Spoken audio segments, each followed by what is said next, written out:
Dr.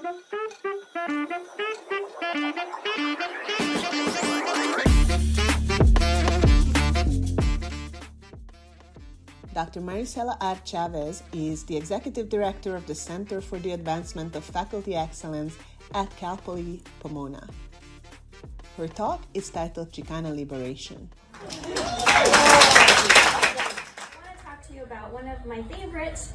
I guess you're not supposed to have a favorite when you're doing research, but she's kind of a favorite because by the time that she got involved in the Chicana movement, it's hard for me to do math on the top of my head, but she was born in 1913.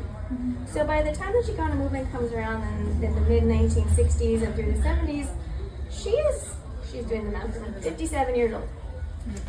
And so she was born in LA, and not much is known about her early life, but she was raised in San Diego and then got tuberculosis, went to one of those sanatoriums, and stayed there for a really long time. She was apparently self-taught. There's no record of her formal education.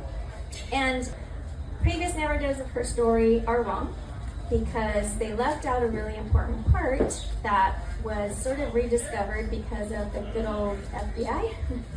I liked her story because what it shows and what was the most, one of the most interesting things that I found in my research was that a lot of times we think about the Chicana movement and most social movements, right? We think of it as solely made up of young students who are finding their identities when they go to college or they're in high school and they're sort of rediscovering themselves. And this is not to say that didn't happen because it did, but that becomes the standard narrative of what happens. And her story and the story of these other women that I talk about in the book add more complexity to that because like I said, by the time that the Chicana movement comes around, she's a middle-aged woman, right? Who had all of these political experiences and embraces this change.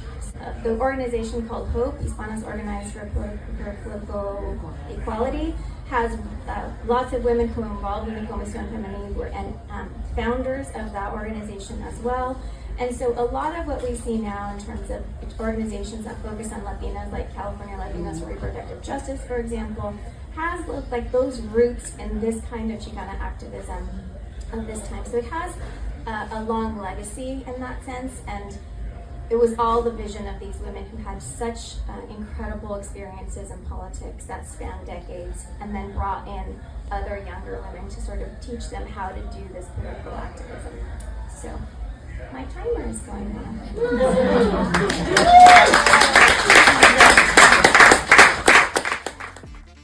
Dr. Ericka Verba is a professor of Latin American Studies at California State University, Los Angeles. Her talk is Gracias a la Vida, Thanks to Life. Vida was born in 1917 in the southern town of Chile called San Fabián de Alico. And she was born fairly humble beginnings. Her father was a school teacher, her mother was a campesina. So one of the goals of this biography is to try to explain how does that woman become the woman who wrote Gracias a la Vida, which is performed by so many people. But she was not a one-hit wonder. She wrote 200 songs or more. Her songs are being sung by feminist movements and student movements throughout Latin America to this day.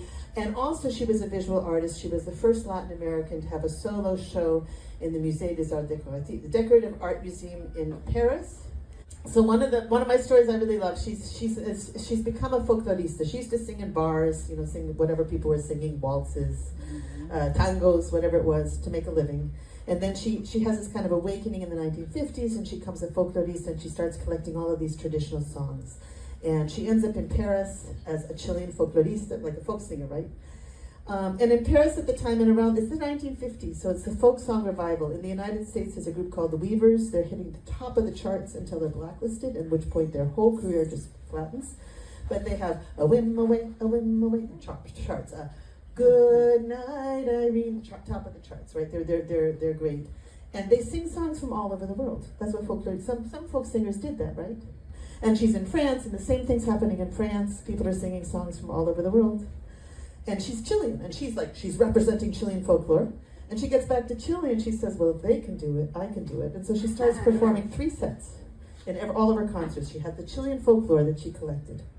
She has these amazing compositions that she's making that are absolutely modern and insane called anticuecas, and her own songs that are just unbelievable. And there's a third set, and it's international folk songs. It's Israeli folk songs. It's songs in Italian, songs in French, right? And I think about Kipatuda, right? I mean, here she is, like, high school education, and yet she's, I'm going to sing the world songs because other people do it, right?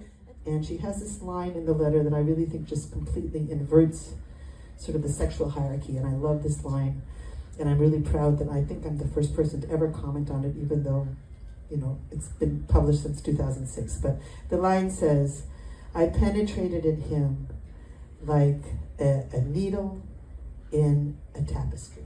A complicated tapestry, and this is a woman who made tapestries. And so if you think about it, it's her creative power that allows her to be the assertive one in this relationship. Dr. Ken Seligson is Associate Professor and Chair of Anthropology at Cal State University Dominguez Hills. His talk is titled, "What We Can Learn from the Ancient Maya Civilization." That I'm an archaeologist who studies the ancient Maya. And what would you all say to that? Still there, exactly. It's a trick question. The Maya are still alive and well, kicking it in southeastern Mesoamerica and around the world in the diaspora. But I get that question because people are wondering what happened to the ancient Maya civilization of the classic period, capital C, roughly 150 to 1000 AD. And that is a very complicated answer.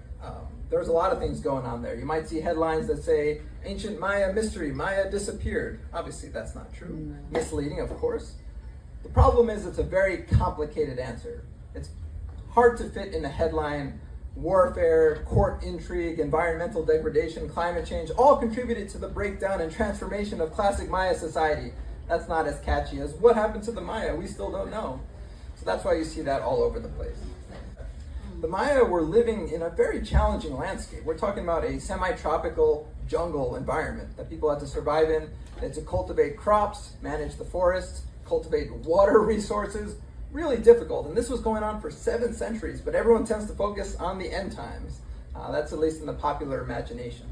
So that's what spurred this book. And we know so much about what was going on with classic Maya civilization now, thanks to decipherments of the ancient Maya hieroglyphs and advanced technologies like airborne laser scanning. But regardless of all these adaptations to the environment, to living in the climatic variations of the year, we do see a breakdown and transformation in classic Maya society. They were not building the same kinds of pyramids and temples, did not have the same kind of divine kings at the time of the Spanish invasion that we saw during the classic period. And that's because there were many changes that went on. There were climatic changes. There were mega droughts, up to 20 years without any rainfall at all. There was environmental degradation in some areas, but it was so varied. We call it the classic Maya collapse, but it's something that spanned 200, 250 years. I think of collapse as something very sudden and all-encompassing. The languages survived, the religion survived, the writing system survived until the Spanish invasion. So we see a lot of cultural resilience even through what we call the classic Maya collapse. But the final adaptation that we can learn from the classic Maya is what happened at the end of the classic period, when we saw the dispersion from these large centers of hundreds of thousands of people living there. They moved into smaller communities. They moved to new areas. They took the last resort change, which was moving themselves, uprooting themselves from the place where they had lived for generations. They realized that there needed to be a change. And that's something that perhaps people today or in the future are going to have to reckon with. The fact that things are not going to stay the same forever. And that's one thing we learn from archaeology in general. If there's one constant in human civilization, it's change. Exactly. Thank you.